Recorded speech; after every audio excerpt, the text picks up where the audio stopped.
Welcome to episode 5 of Property Now, the podcast on a mission to make you the expert, the property expert in your group chat. I'm your host, Michael Carboni, and yes, I'm not your regular host. Unfortunately, Zara is away. She's sick today, but the show must go on. Zaz, we hope you get well, and we hope you enjoy this episode. I'm not sure how we're going to do it. Without Zaz, it's going to be difficult, but I hope it's okay and up to her standards. But with me, as always, is my property mates. So we work together, we talk property together, and that's why we started this podcast together. So Jason, he recently voted the sexiest voice in property podcasts. Welcome to the show.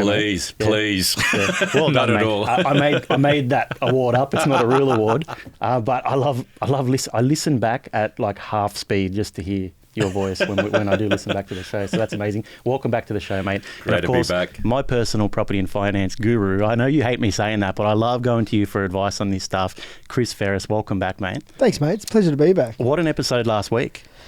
Mate, it was a good one. We're talking about is property gendered? And as Jason said earlier before the show, great that we were talking about it last week and not this week since Zaz is away. So we're going to miss you, Zaz, and I think our ratings are going to plummet, so don't hate us. But Zaz will be back. Get better, Zaz. It was a great episode. And to me, like, I haven't heard a conversation like that on property podcasts before. So if you're new to the show, I do recommend you go back and listen to that one, maybe before you even listen to this one, because it was an absolute cracker. But guys, today we're talking about, it's December 6th. So yesterday, the RBA met for the last time in 2023. They chose to keep the rate, the cash rate on hold, 4.35%. Yeah, that's the end of the podcast. There's nothing else to talk about. See you guys. But no, look, Jace, we spoke about it 4 weeks ago on our very first podcast. Episode. Yeah. And we kind of predicted this, right? Yeah, 100%. It's, you can rely on our predictions, right? We may not always be right. We need a disclaimer. But there. we can predict. We're free to predict. But I think this one was quite expected, especially with the inflation data that just came out before the announcement as well. But with these RBA movements, there's no guarantees, right? And I think Chris mentioned it in the first episode around, the macroeconomics side of things, and you still cannot always predict the right result. Chris, tell us a little bit about that inflation data then, or can you unpack that? Yeah, well, it's been 4 weeks. I can't believe it's been 4 weeks since our first episode, I think, first of all. And I think at that episode, talking, after the RBA movements, at that time, I thought they weren't going to move rates from 4.1% to 4.35%. And I'm glad that they did hold. And I think there could even be some thoughts that maybe they shouldn't have rose rates at the last meeting. And we saw the inflation data. It was 5.6 previously, and the latest data comes out at 4.9 when it was predicted to go to about 5.2. I'm gonna harp on this again in the inflation data. Oil. I said this in our last discussion about RBA rates, that it is so hypersensitive to the price of oil. And in September when oil peaked, that's when we saw the inflation data come back up. And we've now seen it come back down since a massive drop-off. In that episode when we talked 4 weeks ago about the price of oil, it had dropped about 20%. Since our last episode 4 weeks ago, it's dropped a further 10%. I remember, I don't know if you guys remember, I sent a photo of a BP service station here in New South Wales and Sydney back in September when I think oil prices hit $2.50 per litre. And I think now they're at about $1.80, $1.90. Yeah, right. Right, so there's a huge effect of oil, and I want to reiterate that the price of oil affects everything in the goods and services, in the construction space, delivering materials to a construction site, delivering bananas to the fruit shop. It's all about bananas. It affects everything. So the price of oil is a critical one in the inflation data. And inflation data around the world is falling as well. We're seeing that, whether it's in Canada, whether it's in UK, in America, it's falling into the ranges. We are still behind in terms of where our data needs to go. But I think the prediction was 4 weeks ago we're going to see a substantial drop-off in inflation, and that happened to 4.9%. I think we're going to continue to see a substantial drop-off in inflation, and it's going to be back into the range sooner than everyone's expecting. And I believe... That's a big call. We'll unpack that in a sec, but continue. Yeah, and I believe that we will be heading into a interest rate decrease market in 2024. There will be rate cuts next year. Why I say that is because of price of oil, how the Australian dollar has reacted, being an increase, and unemployment as well. The Governor Bullock referred to unemployment in the statement recently as that it's still a tight market. But with the immigration numbers that have coming in and what we're seeing in the actual, I think it's 3.7% unemployment rate. I think that's going to be in the 4% next year, which is going to mean a bit of pain in the market, unfortunately, for people not being able to find work. And I think the immigration piece doesn't help with people trying to find employment. So there's a few factors there that are going to affect the inflation numbers and the overall strength of the economy, which will meaning my thoughts of heading into a declining interest rate environment in 2024. You've just given us a real summary of what this conversation could be about. There's 6 or 7 really good points that we need to unpack here. Firstly, we'll try and dig up that photo of you at the petrol pump and we'll put that on our Instagram page for anyone that's following. We'll also drop the RBA notes in our show notes as well for anyone that wants to read it. It's always a little bit bland, but it's good to try and interpret what it is saying. And I know, Chris, you probably read it 3 or 4, maybe even 5 times last night to form this opinion that you have, and it's a very informed opinion. You're talking about oil, and what's really important is Michele Bullock did say, and a lot of what we've been hearing from the RBA for this whole year has been that inflation has been pretty much it's come from overseas. So it's oil. It's been because of wars. So it's all overseas factors that are causing the inflation. But she's very clear to say that now it's all localized factors that are causing whatever inflation there is, and it is low. So 4.9. It's not low. Sorry. Still outside of the range. But 4.9 is the lowest that it has been since January. But it's still outside of that 2-3% range. So what are the factors that are affecting it now? What else needs to come down? Well, I mean, it's coming down. So I think the next readings are going to be well below that 4.9%. The fact is it's still definitely outside of the 2 to 3% inflation target range. But I believe it's going to be there much quicker than everyone's anticipating. Because if you break down the factors into categories, so it's nice to say, 4.9% top line. But if you break down the categories, it's really interesting to see that when you look at like discretionary spending, so things like clothing and retail, it's actually negative, right? It's in the negatives at the moment in terms of inflation. If you're looking at like leisure and entertainment, it's like between 1 and 2%. It's not until you look at like things that are more necessities. So housing is above 6%. Rents. Transport is like high 5s. And that's one that might come down as oil continues to come down. So that's probably one that we will see move significantly. Healthcare is above 6%. Like some things we can't actually, I don't believe we can actually change very much. How do we do that? Yeah, because I think, Michael, what's interesting is don't they get like a basket of goods, like say groceries and talking about the household stuff, right?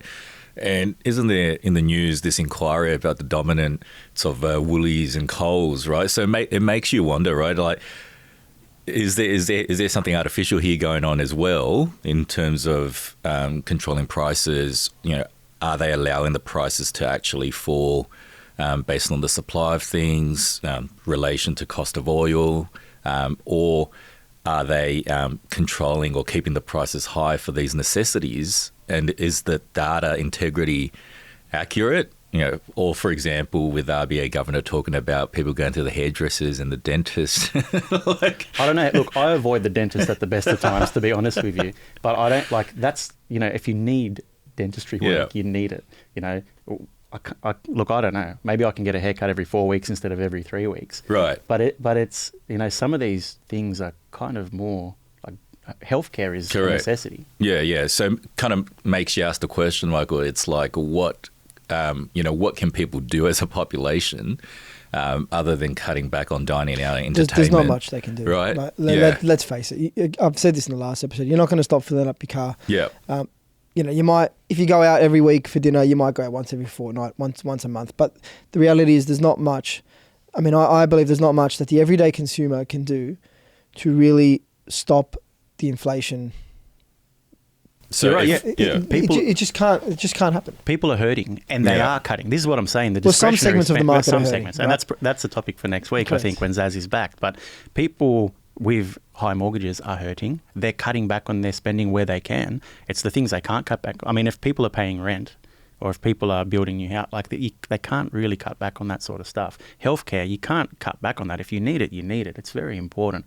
So it is a tricky one. But what you're saying about groceries, like you see, like bags of Red Rock Deli for $10. Yeah, that's right. You know, and you know, I guess what I want to say is whoever needs to hear this, right?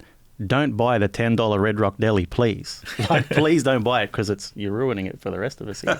But surely what you're saying is if grocery prices are inflated, so what you're maybe saying is that petrol prices are starting to come down, so transport costs are coming down for these groceries. So but the margins are growing and they're holding. So if people stop buying the $10 chips, then those prices are going to need to come down. So we're going to see that probably happen naturally, perhaps. Yeah, or people just get used to it, right? It's that whole psychology on the consumer behavior, right? Because I feel like when the price of coffee goes up due to, back then was COVID, it was things were getting more expensive, supply chain issues, harder to find workers, had to pay workers more, so forth.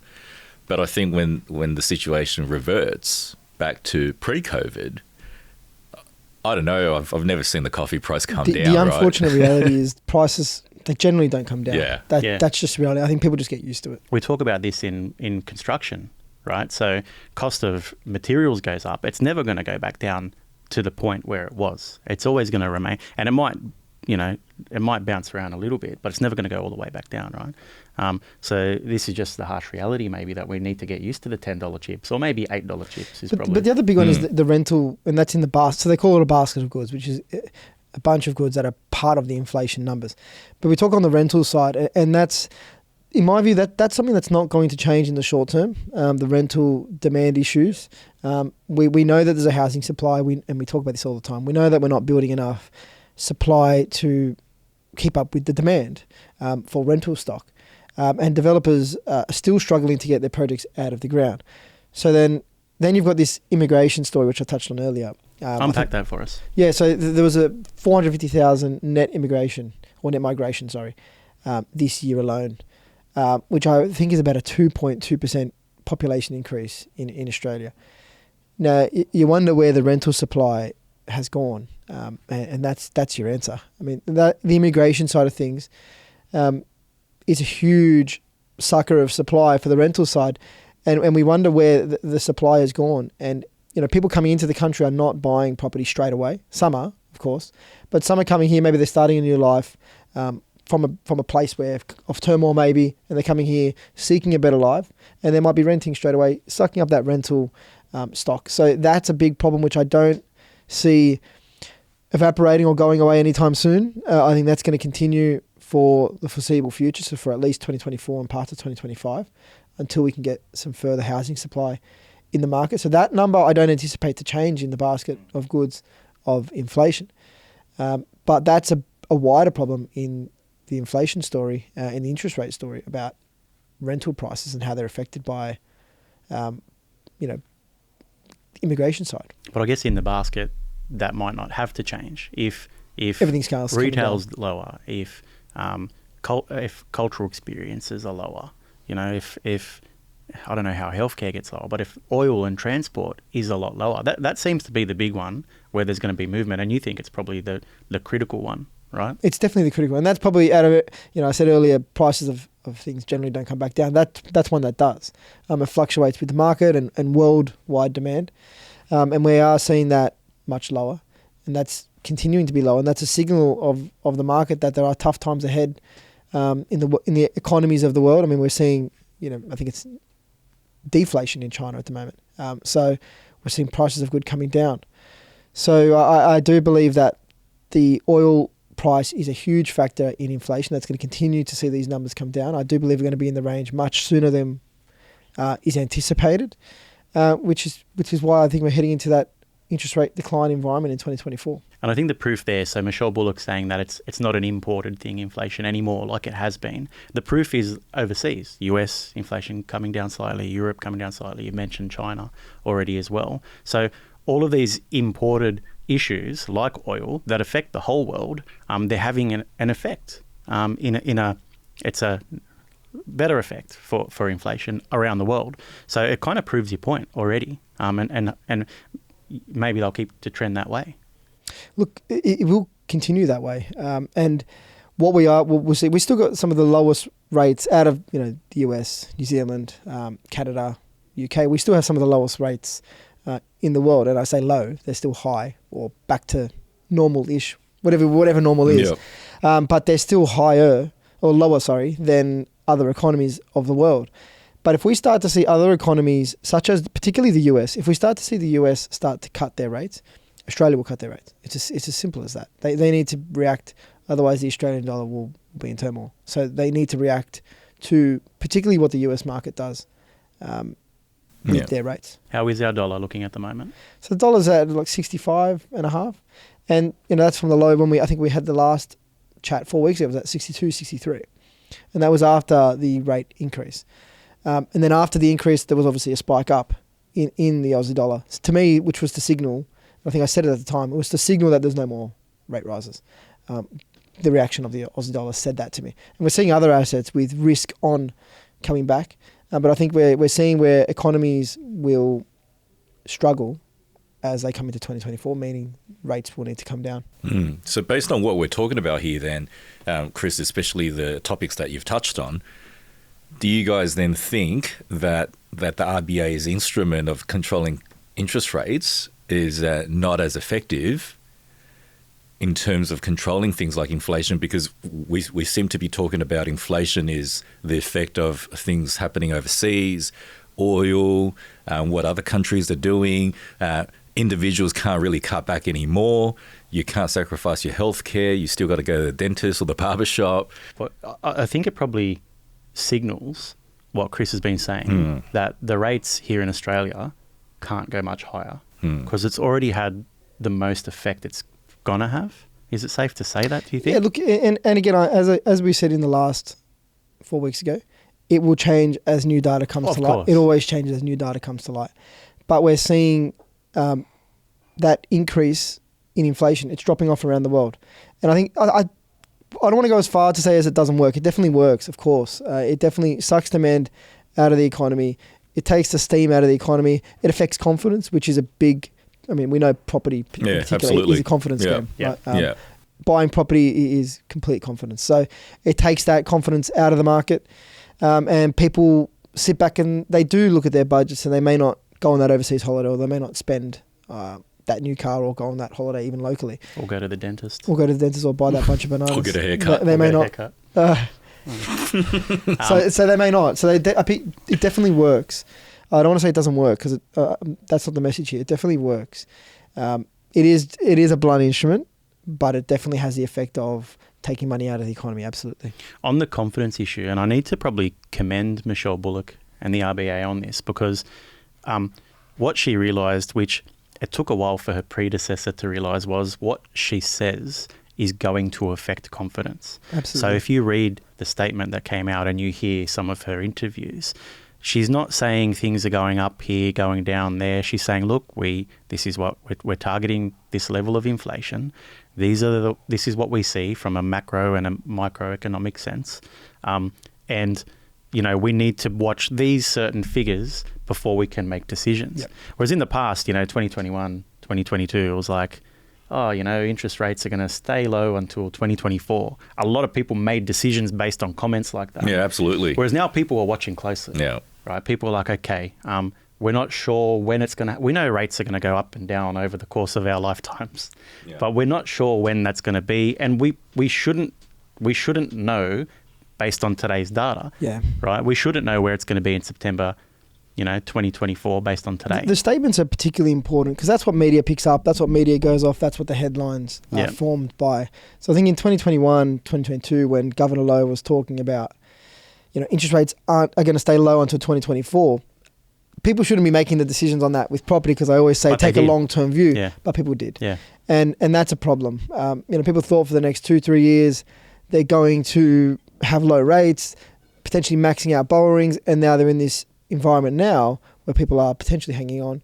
But at the same time, the mortgage cliff, which we know wasn't a cliff at all, there was no cliff, it was just a flat plane. Correct, Chris, because it just shows how resilient that the consumers and the borrowers are, right? Because now in the media I'm seeing that there's talks about the mortgage cliff coming to an end, right? But did it start? Well, that's exactly right. It started in the media, They spoke about a cliff as if Yeah. everyone was going to fall off at the same time. But it Yeah. was more like that old Lemmings game where it was just like, like it was very slow. So the impact Yeah. wasn't as expected. But look, take the media with a grain of salt. I mean, Yeah. there were headlines a week ago talking about how Black Friday sales were going to have an effect on this interest rate announcement when the interest rate data is based on October, not early December. So Yeah. you got to really take those headlines with a grain of salt. Yeah, they will never react off retail sales, 2 or 3 or 4 weeks before Christmas. It's just, we know there's a spike in retail sales before Christmas. And that's where talking on after post-Christmas and what's happening next year, one part that we haven't touched on is the unemployment rate, which Yep. is currently sitting at 3.7%. I think with the increase in immigration numbers and post-Christmas, we will see a rise in the unemployment rate. And that's going to signal that the economy is weaker. And it's going to signal to the point where RBA will be looking very intently on what's happening in the employment economy, what's Yep. happening with the employment data, to see what their next moves are. There could be a sustained period of pauses next year, followed by, in my view, some decreases in interest rates. It's interesting watching the employment data at the moment because it's not like, I mean, some people are losing jobs and it's not great, but it's the hours spent that is Productivity. changing and the productivity, right? Yeah, so right. we're seeing less full-time roles coming up and more part-time roles coming up. So it means people are kind of still working, but the hours are shifting. And it's going to be interesting to watch how that plays out because we haven't had a gig economy in the past, for example, where, when we talk about this sort of thing, it's like, oh yeah, people are losing their jobs, but people might be going from full-time to part-time or have a couple of little, I don't know how that's going to work, but it's certainly unprecedented times Yep. in that regard. That's a good point. I mean, there's a gig economy that anyone can deliver food or Yeah. get in a car and drive Uber, for example. There is that factor where people can still earn an income if they have a car, for example. That factor hasn't come into place. Are you seeing in some of the data that you're seeing that occur, or is that what you think could affect the data? There's more part-time roles are increasing dramatically and full-time roles are decreasing. And it's not as dramatic a decrease as an increase. But what it means is it goes back to the mortgage cliff. Not everyone fell off at the same time, so the data was sort of spread out over time and the effect was spread out over time. And we may see something similar happen. Like everyone's saying the employment rate is going to rise and it will, but it may have a different sort of effect than it has traditionally. It's going to be interesting to see how that does play out. So, question I'd like to pose to both of you. So we've had a pause. We've had 4 prior to the previous announcement of an increase. We had 4 pauses before that. We had an increase. Now we're back to a pause. What is this going to do for the property market? Look, I think personally, it'll bring a bit of confidence and stability. So Chris, you mentioned that property is all about confidence, and I think that's the effect of the psychology of what people decide to do.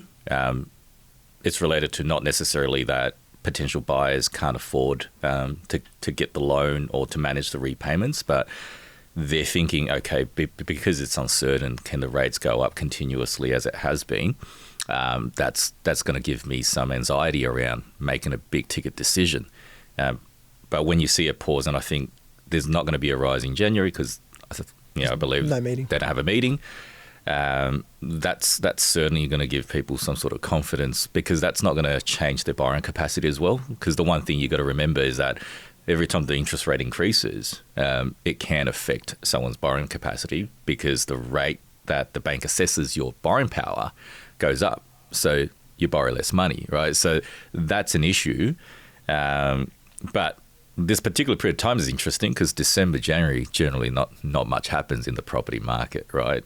Not much. Not a lot of new stock. Yeah, for sale. Transactions people aren't occur. listing, and solicitors, agents, all the related stakeholders are on holidays and so forth, and they'll come back probably mid or after Australia Day, and then it ramps up again. So I don't know, maybe that's the thinking of the RBA as well. Probably 2 things to look at. So one is the stability. Yeah. The other one is supply. Yeah. So we're going to have to watch both of those things very closely. So one interest rate hold isn't going to, like, we all breathe a sigh of relief as mortgage holders. Yeah. But we're not making future decisions just yet based on one hold. The next meeting for the RBA is in February. After that, we go off monthly meetings. So as of next year, it's 8 meetings instead of 11. So the one after that is in mid-March, not at the start of March as it normally would be. We then skip April and we go to early May and so on and so forth. So I think we need to see a hold for a longer period of time. We kind of need to see February hold, March hold, May hold. If that happens, I'm not saying it will, but if that happens, then people are going to start to say, okay, I know what my retail rate of 6%, I know what my borrowing capacity is, I know what my monthly repayments are going to be. I'm now confident to get back into the market. And by that time, in our business where we see a lot of property developers sort of holding on to their projects until maybe February, March next year. So we may see increased supply come onto the market in February, March next year. So if those things line up, we see supply plus confidence, all of a sudden it means potentially a nice year for property in 2024. And when you say nice, Michael, do you mean... I mean, things are moving, people are buying, there's still growth, but it's not like crazy growth that we saw last year, 25%. Like it just might be the regular, 5 to 10% sort of growth perhaps. But it's hard to make that prediction. Yeah. But like I'm saying, these are the things that need to happen for things to continue to work in that way. Yeah, it just sounds like that there's more stability in the property market, in the interest rates movement, right? People have more confidence because it's easier for them to plan and manage. But what I find interesting is also the mix between variable loans and fixed rate loans, right? So I think the stats show that majority of mortgage holders or borrowers in Australia prefer variable rates, right, as opposed to fixed rates. I'm not sure because in the US, they have a 30-year fixed rate, right? So you could buy, and they talk about when you buy someone's home, you can actually have the potential to take over their mortgage as well because it's fixed for like 30 years. I think the longest fixed rate we have is probably between 5 to 10 years. Some banks do 5, some banks do 7, but those products are rarely ever taken up by anyone. How does that work, being able to take over a loan? Because wouldn't that mean that the price that you're paying is similar to the price that they paid to be able to take on the loan? Or how does that even work? I've never heard of this. Well, I'm just assuming, because this is in the US, right, is that you don't have to break the fixed rate. The rate remains the same. The fixed period remains the same. They might do another loan for you for the extra money you need to borrow, right? Like a separate thing, but it just shows that there's a different preference. Like the fact that they even have a 30-year mortgage fixed rate, right, shows that there's a market for that in the American consumers. So that's where I've always found it interesting, because if people were fixing their rates here for 5 years or were more open to fixed rates of a longer term, so I'm not talking about the 2-3 year ones that a lot of people have fixed during COVID, that will really give them a lot more stability. But I think it's the thought that, okay, what if I fix my rate and the rate comes down, right? I don't want to be a sucker and paying a higher rate when everyone else is paying a lower rate than me. But the other way to think about it is that if you don't look at that part of it, because that's kind of like gambling, right? Because it's really difficult to work out, right? It's like you're taking a punt on where the rates are going to be.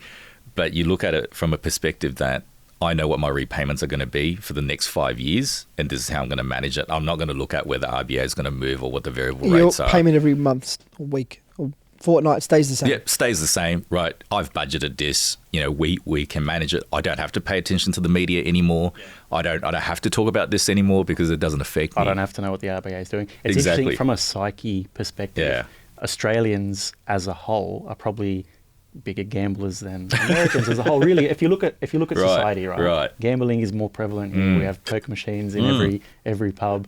They don't have that in the States. So we're sort of a typical Aussie. We might say, hey, you know what? I'm not going to fix it because it might go down next month. Or it's very interesting. I'd love to unpack that further with a professional. But it goes back to what you said earlier, Chris. Property is a long-term play.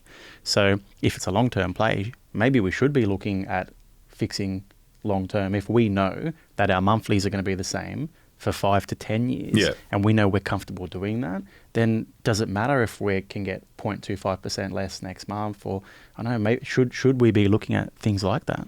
Potentially. I mean, potentially, depending on your personal circumstance. I think historically, since 2007, 2008, rates have been continuously coming down. There's been some blips of going up, but continuously coming down to where they were during COVID. So I think the psychology of people buying in the last 10 to 15 years has been rates are always, they're going to go down lower. Yeah. Whereas now the psychology is rates are they going higher? So people might be looking at the fixed side of things. But look, in terms of the property side, I'm pretty bullish on where we will be next year. Not in the first quarter or first 2 quarters of next year, but I'm pretty bullish about where property is going to be. I think we've got immigration coming in. We know that that's happening. Supply is still an issue, and that's going to remain an issue for a while until we can start building more. I think the biggest risk to property is unemployment. As long as people remain as employed as possible, if we see unemployment rates start to head to 5%, 6%, 7%, then I think there's a problem. There's a wider problem in the economy, but that has big implications for property. But I think next year is going to be a bullish year for property, in my view. And what does that mean? I think there's going to be an increase. There's going to be you're going to see some of those crazy auctions that we've seen when the confidence comes back in. I think a couple of pauses and it will be back on. So you think you're going to see crazy levels of I think in the back half of next year that there could be some crazy auctions. So what's crazy? Define crazy by by a percentage. Because I think percentage increase? Yeah. Well, it could be 10 to 15% increases. Because to me, crazy is like 25% what we had, 20 to 25. I think 10 is realistic. Well, 10 is in the scheme of the value of property. Yeah. Talking about an $800,000 property going to, if it's 10, 15%, $850 to $950 price, that's a huge increase for people to be able to afford. Yeah. They need either a substantial increase in wages or the rates to come down for them to be able to afford those properties. And if rates come down, more and more people can afford those properties, which will therefore push house prices up even further. But I tend to agree. We're going to see more movement in the second half of the year than the first half. I think that's more likely at this stage. And PJ is going to have to clip some of these and come back in 6 months' time and see if we were right or how wrong we were potentially. Thanks, as well. So love you, Peach. So I guess I'm actually surprised that we've got so much out of the topic of interest rates staying on hold. Like, this has been a great conversation. Well, it's the underlying data right behind it that yeah. to me is the interesting part as to why they stayed on hold. But I guess the closing or the final statements we need to talk about. We need to start making some predictions on the future. So we've touched on this already. We I think we're going to see things holding for the next few potentially. But I'm interested to get your thoughts as well, guys. What happens next? And what does let's make some bold predictions on the next year in terms of rates. Yeah, in terms of rates, I think we'll continue to see inflation come down. And again, I'm going to disclaim by saying the data will change weekly, monthly, and the opinions should change weekly, monthly as new data comes to light. But I think based on the data at the moment and the trends that we're seeing in some of those key areas, I think we are going to see inflation fall within those bands a lot faster than people are anticipating. And we will be heading into a interest rate declining environment in 2024. So people are saying 12 to 18 months before we get to those targets. So you're saying it's going to be much sooner. I believe it'll be sooner. So you think... Okay, 2024. I don't know. I'm not going to go to a month because that's not realistic, right? We're not going to hold you to this, but you think there'll be... You think the next movement, when there is... I'm not saying February movement. I'm saying the next time there is a movement, the next time there's a movement, if it's up or down, I believe it will be down. You think it'll be down? Yes. And it could be second half of next year? Yep. Okay, we're going to hold you to that. Jace, what do you think? Oh, that's a tough one. Look, I share similar sentiments to Chris because I do think that the resting interest rate is not going to be at the level it is at currently. So you think it'll be lower? I think it'll be lower. What's an ideal resting rate? Look, I think somewhere around the fives, yep. The mid fives is something that's quite manageable. And historically, that's where rates have been for a long time. I think a lot of people would be comfortable with that. I think it's safe to say. Right. Yeah. And, and if you've got fixed rates at, say, the 6 or the mid 6 for a 4 or 5 year long-term fixed rate, people will be comfortable with locking in for that stability and that certainty on their repayments. In terms of when that'll happen, look, I would probably say towards the later half of next year as well. And so really hoping that, because I do think everything is cyclical, right? Yeah. Is that the rates should really start coming down a little bit. Yeah. It makes for very boring podcasting when we all agree, because I think the next movement will be down. It's probably likely that it will be the later half of the year. I'm just repeating things that you guys have already said. But I wouldn't be surprised to see just, probably most of the year, if not the whole year, just very stable. I wouldn't be surprised for that. And personally, that's kind of what I'm planning for. Hopefully we don't see another rise. But yeah, I agree the next movement is likely to be down. And it's more likely to be in the second half of the year, certainly than the first half. I don't think we're going to see any movement at all in the first 3 or maybe even 4 RBA meetings next year. So yeah, very boring. We all kind of agree. But guys, I think unless you guys have any closing statements, Jace, anything? No, I think for me, it's it's an interesting space to look at, right? It's hard to get away. Like I know we talked about the headlines in the media. It's hard to get away from it because that's all you seem to see on your social feeds. But they write those for clickbait. They write them for a reaction, right? Look, 100%. Yeah. But, that's also the topic of barbecues and, in the offers about the interest rate. It's every month when they have a meeting, it's like such a big deal, right? It's a conversation starter. So I think it is, like what you said, Michael, you have to really look at it with a grain of salt, right? And maybe sometimes it's not a bad idea to kind of ignore a bit of the clickbait. Listen to us instead. 100%. Ignore the noise. Yeah, because it sometimes can be very conflicting, right? Perfect way to close, Jace. I think ignore the noise, except if you're listening to us, very much listen to that noise. It's beautiful noise. Sexiest man in podcasting. Sexiest voice in podcasting, sorry. All good. Guys, another great episode of Property Now. We're looking forward to having Zaz back next week so she can be doing this part because it is tough. Zaz, respect and love what you do. Well done. But guys, please follow us if you're not already. We're on all the social media channels. You can listen to us on Spotify, Apple, and you can watch us on YouTube as well. If it's your first time and you like what you see or hear, then please subscribe. Please tell your friends if you enjoyed it as well and you think they will enjoy it too and get a little bit about a lot out of this. We want to build this community. We want to have more barbecue conversations like this. And thanks for listening. We'll see you next week. Thanks, guys.